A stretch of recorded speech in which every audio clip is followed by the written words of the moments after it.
দেখুন বৌদি, আপনাকে মিথ্যা আশ্বাস দিতে চাই না। রোগীর অবস্থা এখন একদম ভালো নয়। এখন যা করার ভগবানই করবেন। আপনি মনটা শক্ত করুন, আর ছেলে যদি বাইরে থাকে যত তাড়াতাড়ি সম্ভব তাকে খবর পাঠান।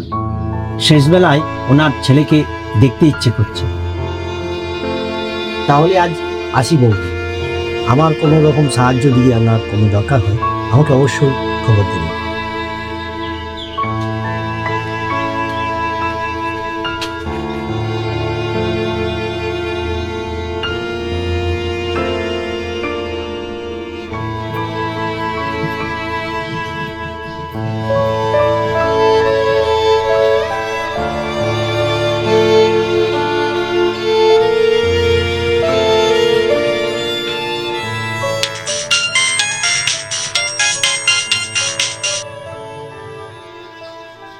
কি হলো, কেটে দিল?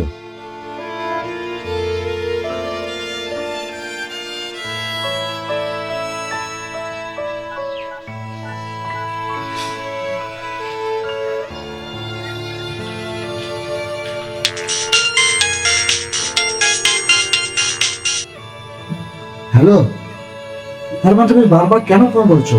দেখছো না আমি অফিসে আছি। বাবা, কতদিন হয়ে গেল তোর গলাটা শুনিনি।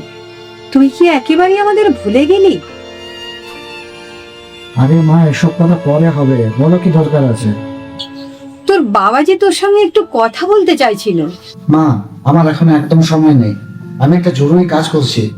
বিকেলে আমি নিজে থেকে ফোন করছি, তখন কথা বলবো, ঠিক আছে? কিন্তু বাবা,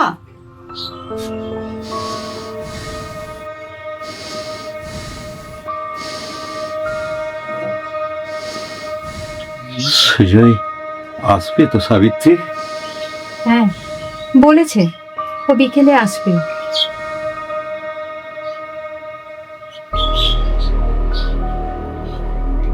ওই তো ওই তো ওই তো আমাদের সুজয় আসছে। ওই তো কিরকম হাসি মুখ নিয়ে আসছে। আসছে সাবিত্রী, সুজয় আসছে। এই কি হলো? এই তুমি কথা বলছো না কেন? এই কি হলো? তুমি কথা বলো। তুমি আমাকে ছেড়ে চলে যাও না। তুমি কথা বলো, তুমি কথা বলো। কি হয়েছে? কি হয়েছে? কথা বলো। ও আসবে সুজয় আমাদের আসবে। তুমি কথা বলো, আমাকে ছেড়ে চলে যেও না।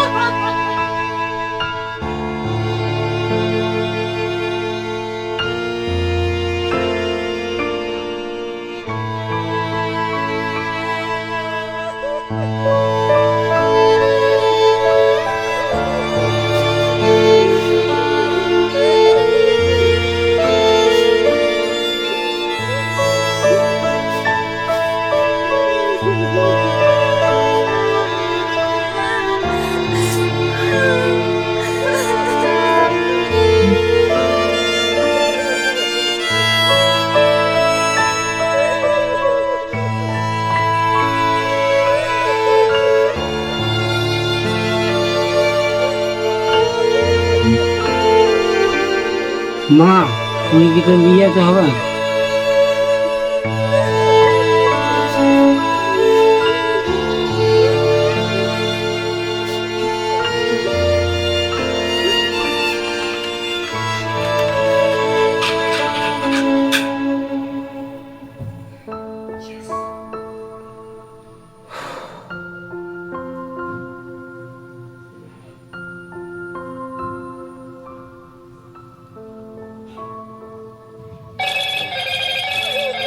হ্যালো মতো,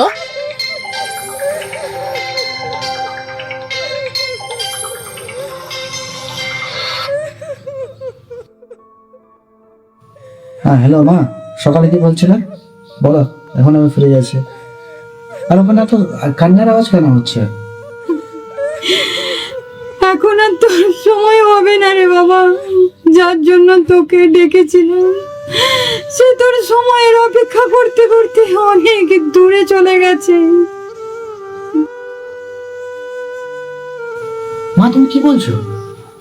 তোর বাবা একবার শুধু তোকে দেখতে চেয়েছিল, বারবার রাস্তার দিকে তাকাচ্ছিল আর শুধু ভাবছিল তার ছেলে আসবে।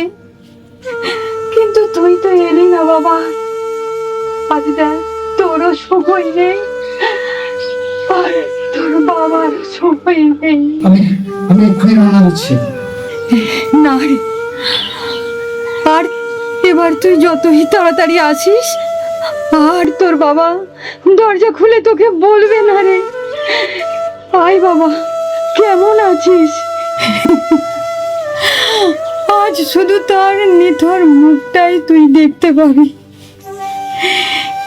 যে সময়টা তুই অফিসকে দিয়েছিলি, সেই সময়টা যদি তুই একটু বাবাকে দিতিস, তাহলে আজ তোর এই আফসোসটা সারা জীবন বয়ে বেড়াতে হতো না রে।